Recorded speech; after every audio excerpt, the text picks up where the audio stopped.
Hello, everybody. I'm Steve Attarian, and this is Walk to Success. Why WordPress websites for business. I'm so excited you came out again tonight.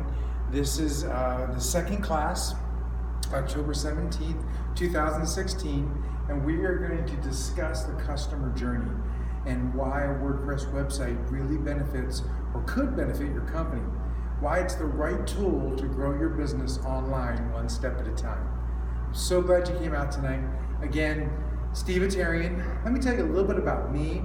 I started in sales when I was 12, 13 years old with a newspaper, selling subscriptions and delivering, and I got so many subscriptions that I had to wind up delivering in my sister's baby carriage. On Sundays it got so heavy I couldn't carry the bags on my shoulders, so I used my sister's old baby carriage to push around. So I know a little bit about sales. I'm 49 years old now. I've spent over 30 years in professional sales and marketing, and helping businesses grow with relationship marketing. Whatever the internet does for that, it changes the game, and it doesn't change people. It doesn't change why people buy. It doesn't change how important relationships are in the buying process. But the tool that I'm going to talk about tonight is WordPress. And WordPress is nothing more than a CMS. We kind of went through this a lot in the first class. I'll do a quick little review. WordPress owns over 50% of the market. 3 out of 10 websites that are on the internet are WordPress websites. And there are thousands of plugins, thousands of ways that you can add software, add apps to your WordPress website.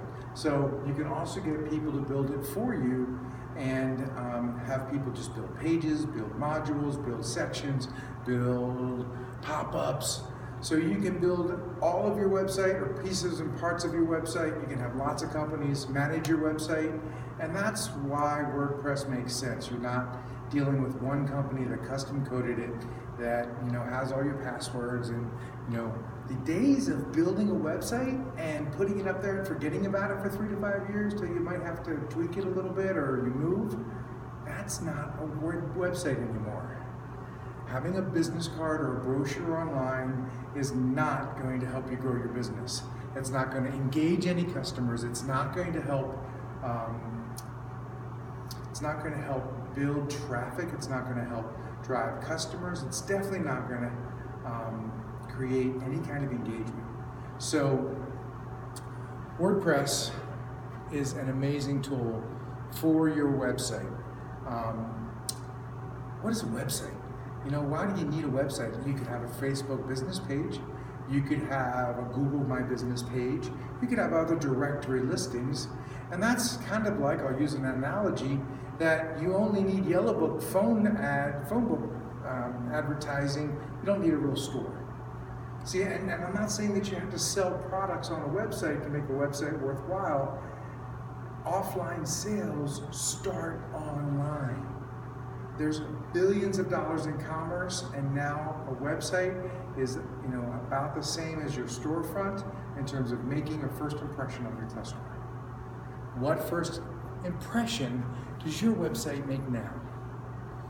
Is it mobile friendly? Is it mobile responsive? Do you know the difference? A WordPress website can easily be, and almost all the new themes are, mobily responsive. Meaning if there's 3 columns across the website, that it's going to shrink down and run each column down the page as you're on a device so you can scroll through it. Mobile friendly just means it fits the screen. I mean, sometimes it takes a website and shrinks it down and puts it on your phone, and it looks pretty small, and my eyesight's not as good as it used to be. It's kind of hard to read some of those websites. Excuse me. So we're going to talk about the customer funnel. We've got awareness, consideration, purchase, retention, advocacy. This is the customer journey. Now, marketers call it the customer funnel. So from the business perspective, we get as many people as we can to start the customer journey, and as they go through different parts and pieces of it, they go to the website. That's one step during the customer journey. They get an email. That's another step in the customer journey. They come into your store. That's another step in the customer's journey. They purchase. That's the best step in the customer journey. But then we send them a follow-up email, or we send them a warranty information, or we send them, hey, would you consider giving us a recommendation on Google or on Facebook? How about a review on Yelp? And then we say, hey, do you know anybody that might benefit from this product? And ask for some referrals. That starts the process all over again. And that customer, depending on what you're selling, maybe there's other products that you can sell them. Maybe their product that they bought will wear out and you need to keep them as a customer for a long time. This system can work for business to business, and it can work really well for business to consumer. Websites are websites. They can be used a million different ways. It's kind of like saying it's a brochure. You've seen brochures that are 1 page or 3 page, ones that have good, clear calls to action, some that are just informative. Your website really today, in Web 2.0, when we're heading towards Web 3.0 world, should be engaging. There should be places where they can give information, where you can get information, where you share information, where you inform your customer and you excite your customer and you inspire your customer to action. That's what a website should do. And I believe WordPress is the right website for your business. This is the customer funnel. Over here, we've got the funnel shown, and it's kind of hard to read, but there's your awareness and consideration, purchase, and after sales. And then here's your awareness, consideration, purchase, service, and loyalty expression or expansions. And I know this is just really hard to read on this screen. I've got it on your handouts. Hopefully that's easier to read. But it starts with the very first, if it's in the public side of things, the physical touch point, it starts with your PR, your radio, your print ad, word of mouth, or direct mail. If it's online, you've got a display or a search ad or organic content, an email, your website, or a landing page. Here's something that's important to remember. Every page on your website is a new address that you can send somebody to. So it's kind of like having different aisles in your store. You don't have to send everybody to your store. You can send them right to an aisle in your store. And really, you can send them to a certain shelf on the aisle in this store with your website. With a landing page just means the special place people go to when they click on the link that takes them to what they expect to see. If they ask a question, it takes them to the answer. If they ask for a price, it takes them to the product and the price, not just the store. That's what a landing page is. And each and every page on your website has a unique address, and every section or piece of that address can be called out for a link. So when somebody searches widgets in Grand Junction, then you can take them to your homepage, which is widgets in Grand Junction. But when they search for purple striped widgets in Grand Junction, you can take them to the page that shows a picture of purple striped widgets in Grand Junction. Why would you take them to just the widget store when you can take them to the purple striped widgets page or aisle, if that helps?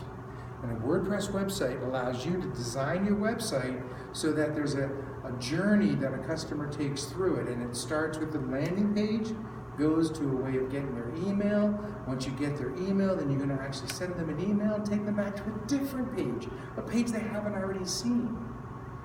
And with technology today and the tools that WordPress give you, you can actually tell what pages people have been on through a lot of tools. One of the main tools now are pixels or cookies that track a client's or customer's path through your website, what we might call the path to purchase. So the don't know how well on the video you guys are going to be able to see this, but I've got a little red pointer here. When they go to your website or landing pages, then they go to social media. So they might share what they find about striped purple widgets on your website to be so cool that they share it on social media, maybe get some of their friends' feedback, maybe say, hey Sally, is this where you want to, is this the purple widget you were looking for your birthday? Oh, the stripes are too big, the stripes are too small, how about this one? Or I found this amazing article about why striped purple widgets help my business grow, and I want to share it with my customers or my salespeople or my following. So I share it on social media. I know that's a terrible example. I got to think of something better than purple striped widgets, but that's what came to mind. And then, you know, in the physical touch points, the way things used to be, and in combination with. So a WordPress website or a website in general doesn't have to be all or nothing. It does, if you have a radio campaign, a radio advertising, a cool little jingle, then you can actually send that, you know, out and have people go to your website. Say, type in, you know, walktosuccess.com/radio and get the special offer that you're hearing about on the radio. Or find us on Google, search for, and give them the keyword that you're ranking well for, that you know that they can find you. Or tell them what to do. Say, search for purple striped widgets on Google, and you'll come right to our page. And you know that if you've done a good job with your WordPress website, that when they type in purple striped widgets, they're going to come right to you. If they type in widgets, they might wind up at Walmart. If they type in purple widgets, they might wind up at your competitor. But if they type in purple striped widgets, you own that page on Google because you've done good search engine optimization and you know that's what you rank for. You tell them to go to your Facebook. Find us on Facebook, Facebook.com/walk-to-success. You tell them exactly what to search for. You don't just say find us on Facebook. What if they type in the wrong thing and wind up with your competitors? You know, tell them what category to search for. If you're selling commercial office furniture, which I did for a long time, you can say, search for a ergonomic chair in Grand Junction, and they're going to come up with a lot of answers, especially Office Max, Office Depot, our competitors, companies that'll drop ship from China, and we're going to be on page 3 for ergonomic office chairs. But if you tell them to search for the Office Master Zesta in Grand Junction, which is one of our better selling models back in the day, they will actually come up with our website because we're the ones that are talking the most about the Office Master Zesta. And as long as they're in Grand Junction, we should come up first for Grand Junction. They don't have to type in Grand Junction anymore, guys. Google knows where they're at. Their smartphone is telling them. My smartphone is recording this video, so I can't really give you the example, but you know what it looks like on a smartphone when you do a search. And now 6 out of 10 searches happen from a mobile device. So Google used to, when you did advertising to drive traffic to your website, I think they might even have it up here, paid content or paid search. A paid search or paid per click, maybe a Facebook ad. It used to be that you would be able to put an enhancement on your ad for mobile. So if you're going to spend $1 for a click to get somebody to your website for purple striped widgets, and you pay per click, you might pay $1.50 if they're on a mobile device because you know they're close to your store. So now Google, the default is mobile. You can modify it for desktop, but when you put a bid in, it's for a mobile search now because it's the priority, and it's getting more and more important to make sure that your website is optimized for mobile because people are using their mobile devices in front of their TV sets. The wife is using it while the husband is driving. The kids are using it while they're on a road trip. They don't need these video monitor things anymore because you just hand them your smartphone.